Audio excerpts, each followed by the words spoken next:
Olá, você que me segue no Rodrigo Silva Arqueologia, que bom estar com você mais uma vez, hoje num vídeo inédito especial que eu estou gravando aqui de Jerusalém, da cidade de Davi.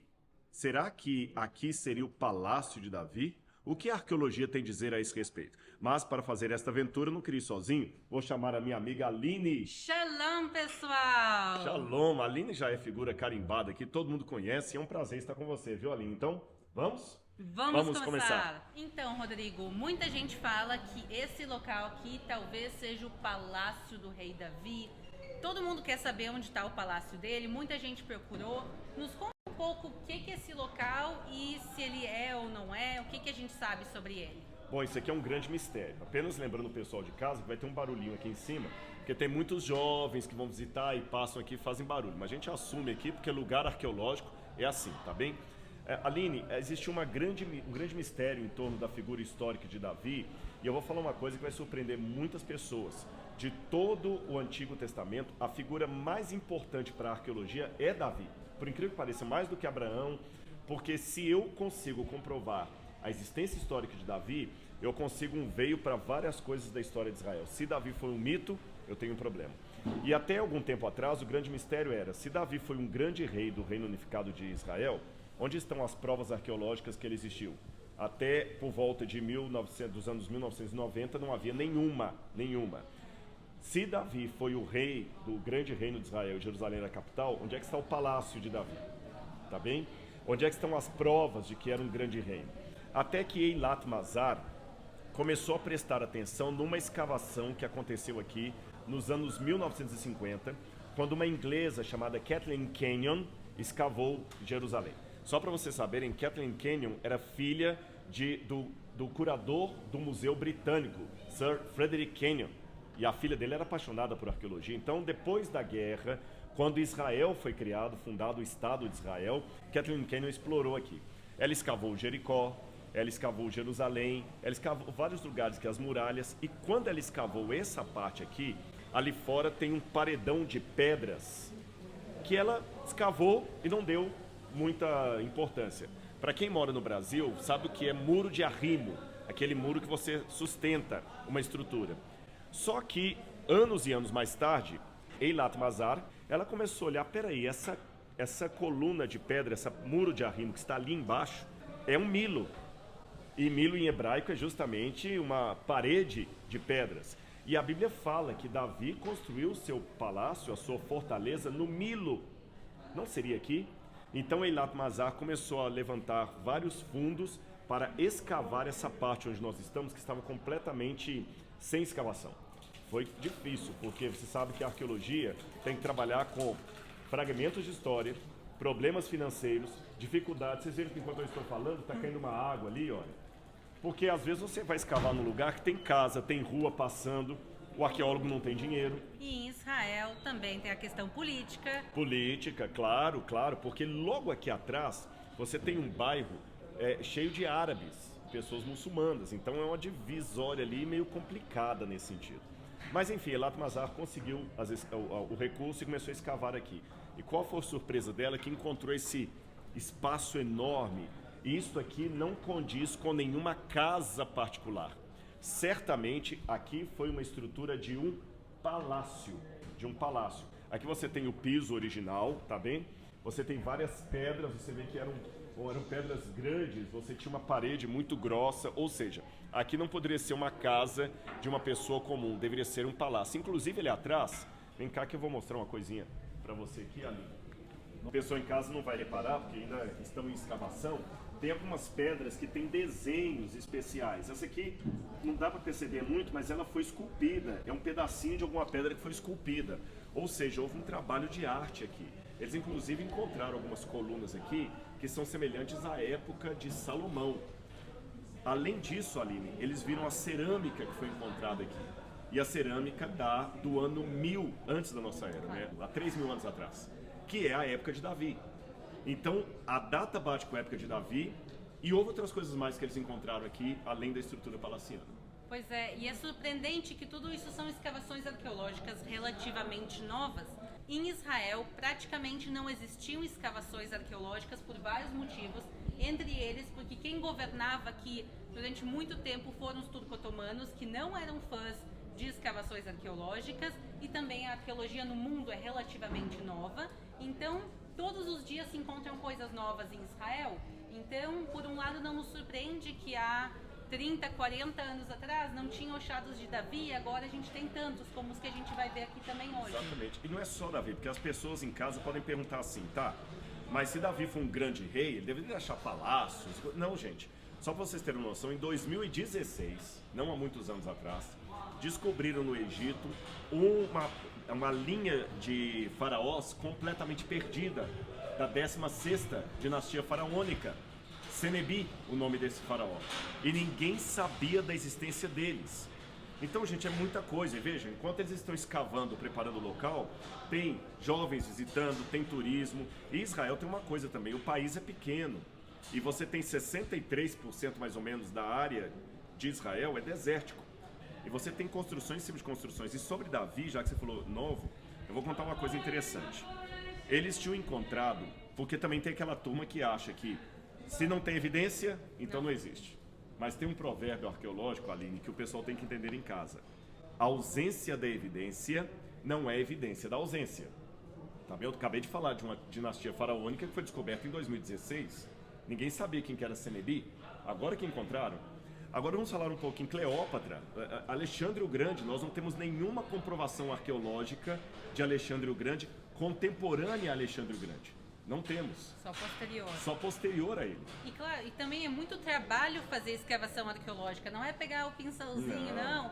Pessoal, se vocês olharem a altura aqui onde as pessoas estão caminhando, tudo isso aqui e muito mais estava soterrado, são literalmente toneladas e toneladas de terra que tem que ser retiradas, e cada balde que é retirado tem que ser analisado, tudo que se acha tem que ser guardado, então tu tem que ter o dinheiro para pagar as pessoas. Hey. Tu tem que ter o dinheiro para tirar toda a terra daqui, para analisar, para pagar também para esse material ser analisado e para ser preservado. E isso também demanda muitos fundos, muito dinheiro que nem sempre o lugar tem. Então, é um trabalho de formiguinha a arqueologia. Com certeza. E eu fico feliz do menino estar gritando ali, você sabe por quê? Esses meninos são adolescentes que os professores das escolas mandam para conhecer aqui. Então, no futuro, nós vamos ter mais arqueólogos para poder descobrir mais coisas. Então, por favor, aguentem os gritinhos, os barulhos dos adolescentes, mas isso é importante. Em 1992, Aline, um professor que eu tive o privilégio de conhecê-lo pessoalmente, Abraham Viran, que já faleceu, um arqueólogo famosíssimo aqui, estava escavando em Tel Dan, que é na fronteira de Israel com o Líbano, lá no norte. E uma das alunas ali, que na verdade ela era secretária do Skirball Museum aqui da Hebrew Union College, hoje ela está aposentada, ela encontrou no meio das pedras, igual você está vendo as pedras assim lá, ela encontrou uma pedra com um tipo de inscrição. Aqui, por exemplo, é osso de animal, ó, tá vendo? Isso tudo aqui serve na datação, porque às vezes eles usam carbono 14 com isso. Já que eu achei acidentalmente, se eu encontro um osso desse no meio da pedra, e dato esse osso de animal com carbono 14, animal, não osso humano, com carbono 14, e vamos supor que o carbono 14 me dá que esse animal morreu há 3.200 anos. Ora, se esse animal morreu há 3.200 anos e o osso dele está no meio da cerâmica aqui, significa que essa parede foi feita na época que o animal tinha morrido, mais ou menos. Isso me ajuda a datar a parede. Percebeu? Só para ter uma ideia. Só para ter uma ideia, o que é um arqueólogo, pessoal? A gente estava aqui e eu olhei um negocinho saindo, eu achei que fosse um negocinho de plástico, assim, um cabinho de plástico, alguma coisa. Eu disse, olha aqui um osso. E pessoal, essa escavação arqueológica, de quando ela é datada, mais ou menos? Essa aqui, ela é datada do ano 1000 antes da Era Comum. Então, ou seja, estou falando do século X. Então, provavelmente, esse osso não é ninguém que veio almoçar aqui. Não. Quer dizer, esse osso está aqui desde a época da construção. Exatamente. Então, esse osso tem uma boa chance de ter por volta de 3.000 anos. Exatamente, porque eles fizeram carbono 14 com outros elementos aqui. 3.000 anos. 3.000 anos está aqui, ó. E você vê que ele está bem encrostrado aqui. Mas voltando à história lá de Dan. Aí ela viu no meio das pedras uma pedra com umas inscrições. Aí ela percebeu, chamou o professor Abraham Viran, quando ele pegou, no meio das pedras estava escrito uma estela em aramaico de uma comemoração de um rei inimigo de Israel, de uma vitória sobre Israel. E lá na terceira linha de baixo para cima estava escrito Beit David, que eu vou deixar a Aline traduzir para você o que significa Beit David. Beit David quer dizer a casa de Davi. Essa estela está hoje em dia no Museu de Israel. A gente vai botar agora a foto para vocês verem dela também. E você sabe que essa estela foi ao Brasil? Não sabia. Pouquíssimas pessoas sabem disso. Houve uma época em que o Museu de Israel esteve em reforma e o Departamento de Antiguidade de Israel permitiu que algumas peças do Museu de Israel fossem para uma exposição no Rio de Janeiro e São Paulo.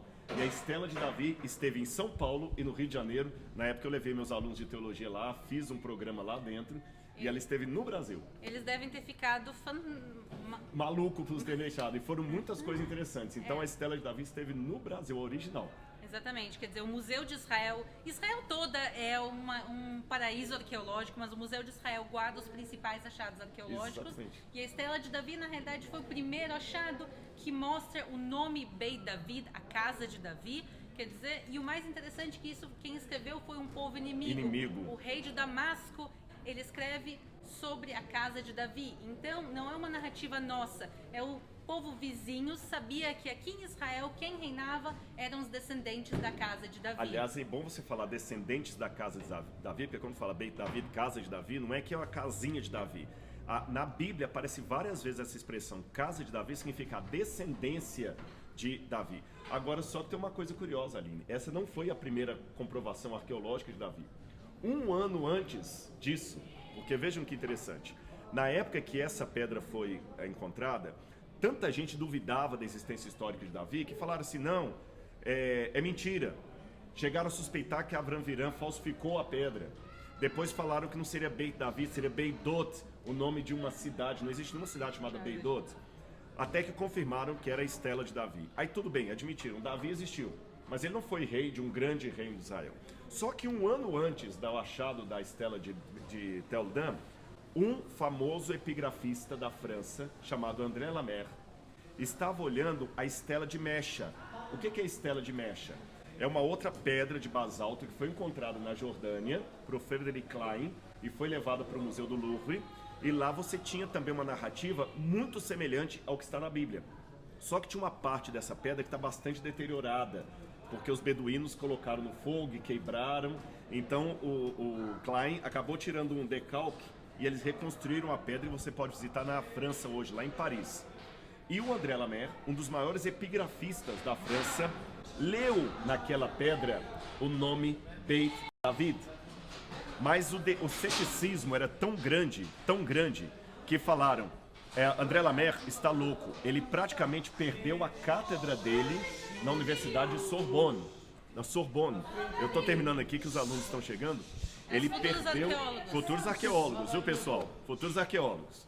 Eles perderam ele quase perdeu a cátedra dele na Universidade de Sorbonne, porque ele julgou que havia o nome de Davi escrito ali. Aí um ano depois, Avram Virã publica essa daqui.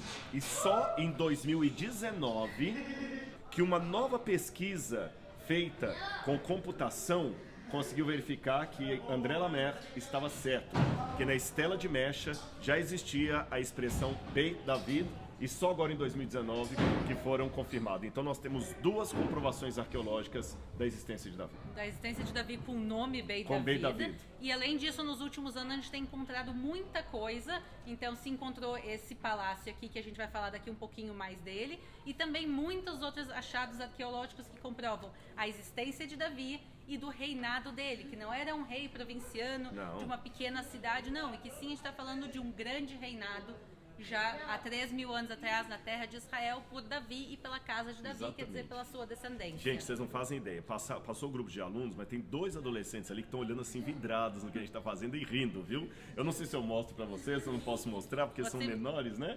רוצים להגיד שלום? Le Brasil, Le Brasil. Brasil, Shalom Le Brasil. Pode Tezaru Yomai. Ani Barcilai. Ok. Aline, é melhor a Aline traduzi-los para vocês aqui, ó. Yeladim. Shalom. Shalom. Hello. Manishma. Baruch Hashem. Betar Elit. Eles são na cidade de Betar Elit. E ele falou Baruch Hashem, graças a Deus, né? Mas Ezegila, até? Eles têm 16 anos e Vematem Osim Poyom. Eles estão aqui numa jornada, ele está falando, eles estão fazendo um passeio aqui hoje. Toda Robá. תודה רבה, להתראות. לברזיל. לא, זה לא שידור חי, אנחנו מצלמים, זה יעלה עוד שבועיים. Ele pensou que estava ao vivo, né? No Estudo Rai. Não sei se eu entendi bem, o Estudo Rai estava ao vivo, né? Ele tá perguntando se tá ao Estava ao vivo. vivo, no Estudo Rai. Não, aí ela falou que ele vai estar gravando. Mas vocês viram que entusiasmo? A gente tem que investir nessa juventude. Se a gente não fizer isso, algum youtuber que não vai ensinar coisa errada, que não vai ensinar coisa certa, vai... Não é, Aline? Eu acho que a gente tem uma influência, não para arrogância minha ou da Aline, mas se a gente não influenciar essa juventude, alguém vai fazer isso no nosso lugar e vai ensinar coisa que não presta para os seus filhos. Tem, inclusive, assim, às vezes o pessoal acha, história é chato, não gosta de história. Às vezes eu vejo o pessoal falando que não gostava de história na escola. Primeiro, eu não era dessas. Meu sonho era ter feito faculdade de história. Eu acabei fazendo de nutrição e turismo. Ainda vou fazer mestrado em arqueologia. Ainda vou chegar lá. Então, não sei quando, mas vou fazer. Mas às vezes o pessoal acha que história é chato e quando tu vê, tem que saber contar a história. E quando tu chega aqui em Israel, a gente seguidamente também guia grupos com famílias e com crianças. O pessoal vem, participa às vezes de escavações arqueológicas. Uma coisa muito legal para ensinar também história, botar a mão na massa. Então eu já fui agora fazer parte do Sifting Project há uns dias atrás, umas semanas atrás. Mas realmente colocar a mão na massa e botar as crianças também a colocar a mão na massa para gostarem e aprenderem história e ajudarem também, porque tem muita coisa ainda para se encontrar em Israel. Esse Sifting Project daria um programa inteiro sobre ele, porque não podemos escavar no Domo da Rocha, senão você vai proclamar a Terceira Guerra Mundial. Só que, como os muçulmanos estavam fazendo uma construção ali para fazer uma mesquita ali embaixo, eles tiraram caminhões e caminhões de terra de lá e jogaram longe, lá perto do Monte Scopus. Então o pessoal começou a escavar, Gabriel Barcai, que era um arqueólogo que começou, peneirar aquele material e já encontraram muita coisa interessante. Mas vamos dar um passeio mais aqui pra gente ver. Vamos passear mais. Eu quero mostrar, aqui tem um poço, uma aguinha, só cuidado para não... Opa. Aline, teve outra coisa muito interessante que eles encontraram aqui, é que ali na frente, onde eu vou mostrar, eles encontraram também um arquivo público. Um arquivo público. Você sabe que no passado os livros não eram como a gente tem hoje em forma de caderno, eram rolos. E você às vezes colocava num rolo um selo. Quando Jerusalém foi destruída pelos babilônios, em 587 antes da Era Comum, quando o templo foi destruído, esses papiros que estavam aqui pegaram fogo. Mas a argila do selo ficou preservada. Então eles encontraram centenas de selos de argila ali. As pessoas não tinham uma biblioteca em casa à vontade. Então, para ter esses tantos selos, aqui tinha um arquivo público.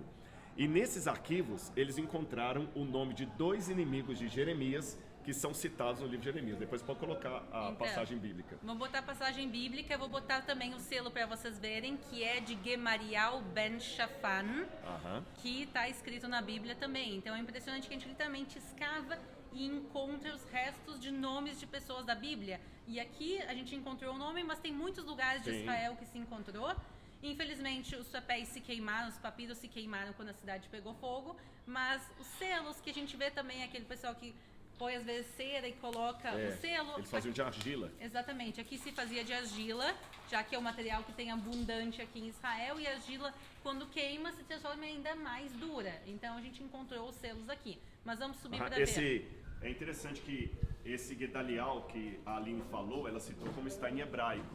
Nas Bíblias em português, o nome dele aparece como Gedalias, tá bom? Gedalias, mas ela vai colocar a passagem bíblica depois aí no GC, vai ficar fácil vocês encontrarem. Um dos inimigos de Jeremias. E esses selos foram encontrados naquela direção ali para baixo, tá bem? Naquela direção. E eles comprovam que realmente aqui era um lugar que tinha um arquivo público, porque eu falei, nem todo mundo tinha tantos livros em casa, e aqui funcionava realmente uma fortaleza, inclusive com cisternas. Essas cisternas aqui são um mistério, porque há algumas pessoas que têm datado essas cisternas do período do Segundo Templo. Outros dataram da época de Neemias, outros dataram do século X. Então a gente não pode, assim, ainda bater o martelo, tem opiniões diferentes. Se são cisternas da época ali do período babilônico, se são, porque eu falei que ainda tem uma disputa sobre isso, a Bíblia fala que Jeremias foi prisioneiro numa das cisternas da fortaleza. Uau! Então poderia ser um lugar onde o profeta Jeremias esteve. Aliás, falando em Jeremias, a Aline mencionou esses selos.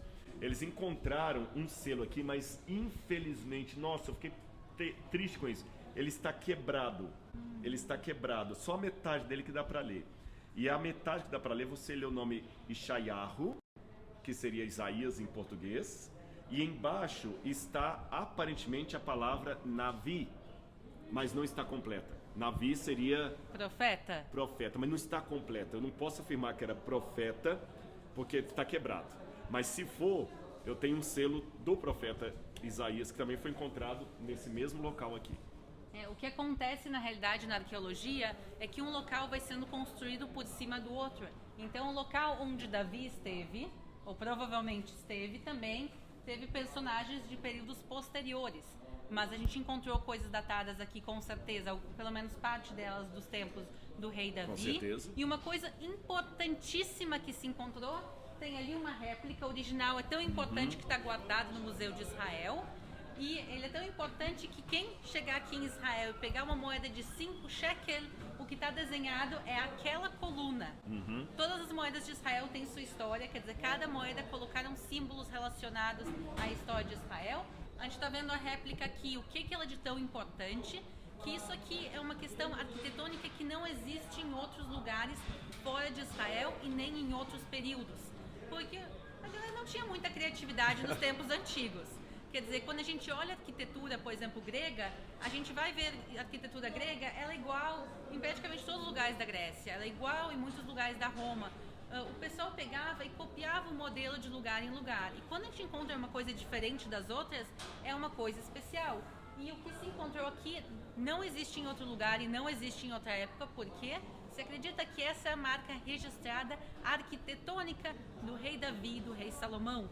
Só se encontrou esse tipo de coluna em locais da época do rei Davi e do rei Salomão, em lugares que a gente acredita que eles construíram. Então, quando se encontrou essa coluna aqui, isso aqui reforça a teoria que essa estrutura colossal pertencia à época e ao próprio rei Davi. Com certeza. Aí uma coisa que a gente falou do Gedalias, né? Mas também tinha um outro, Jeucal, que era o outro inimigo de Jeremias, que também encontraram um selo dele aqui. Agora eu acho que a gente pode ir rapidinho ali, só para mostrar o pessoal à frente do palácio, aquele muro de arrimo que nós falamos, né? Que a gente fala Milo, não é isso? Viemos aqui para fora, pessoal, porque a gente queria mostrar para vocês também o muro de arrimo, que é o Milo, tá vendo aqui, olha? Era essa parte aqui, então o palácio ficava lá em cima. Agora que tem muita coisa, a Aline falou dessa questão de um ser construído em cima do outro, esse é um dilema da arqueologia, Aline, porque às vezes para encontrar a antiguidade eu tenho que destruir a antiguidade. Para encontrar algo que está no período persa, eu tenho que destruir o período grego e romano que está em cima. Então é um dilema. E justamente embaixo de onde eu estou aqui, tem restos de uma muralha da época de Neemias, que vem aqui. Então tem uma parte que é de Neemias, misturado com uma parte provavelmente da época de Davi. E aqui embaixo tinha até algumas casas também, de pessoas que certamente eram associadas ao palácio. Então, e falando no palácio, e falando nos vizinhos de Davi, a gente lembra, claro, da história de Batseba. A gente não tem como falar do palácio do rei Davi sem falar de Batseba. Então, Davi estava no palácio e ele tinha uma boa de uma visão das casas vizinhas e dos telhados das casas vizinhas. E contando que aqui mais ou menos era o ponto mais alto da cidade, a cidade seguia para baixo, porque mais para cima não tem praticamente nada e depois já era o templo, posteriormente. Então aqui ele estava uma boa visão e ele conseguia ver os tetos das casas dos vizinhos. E entre os vizinhos e as vizinhas estava Batseba, e ele vê Batseba se banhando, e o resto da história a gente conhece pela Bíblia, que vai culminar com a morte de Davi. Por isso que Davi não pôde construir o templo, né? Que ele tinha as mãos sujas de sangue. Exatamente. Mas interessante que a Bíblia não esconde, vão passar mais meninos correndo aqui, fiquem tranquilos, tá bem? Ela não esconde os erros dos heróis do passado, isso é importante notar. A Bíblia não é um livro politicamente correto que só mostra flores. Ela mostra os erros também. E por que mostram os erros? Não é porque Deus endossa o erro do passado, mas para mostrar que ele trabalha mesmo com vasos imperfeitos como nós. E que Davi era humano, quer dizer, Davi erra, mas também que a gente consegue corrigir os nossos erros depois. Não todo mundo faz depois de corrigir os seus erros, mas que a gente tem a chance de corrigir. Então, os nossos futuros arqueólogos estão aqui. Shalom, shalom, shalom. Olha, são muitos, viu? São muitos.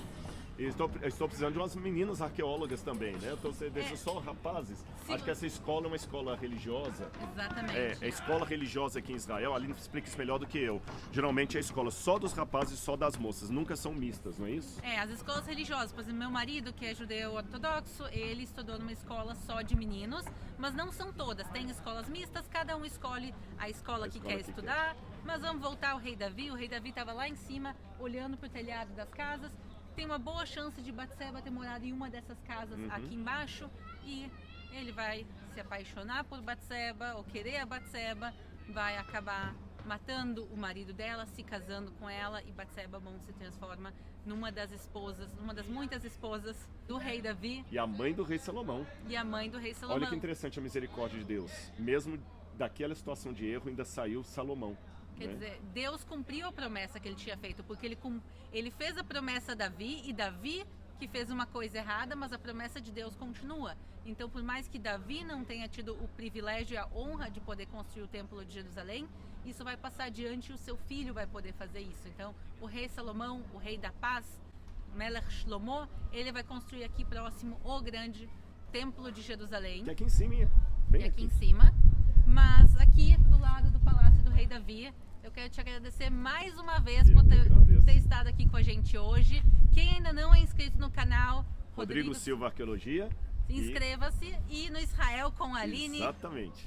Então, muito obrigada. A gente se vê aqui em Jerusalém, se Deus quiser, ou aqui pelo YouTube também. Exatamente. Um grande abraço para vocês. E como a Aline falou, ou pessoalmente aqui ou pelo YouTube. Se você não pode vir aqui, a gente leva um pedacinho de Israel para você. Um grande abraço. Shalom. Shalom.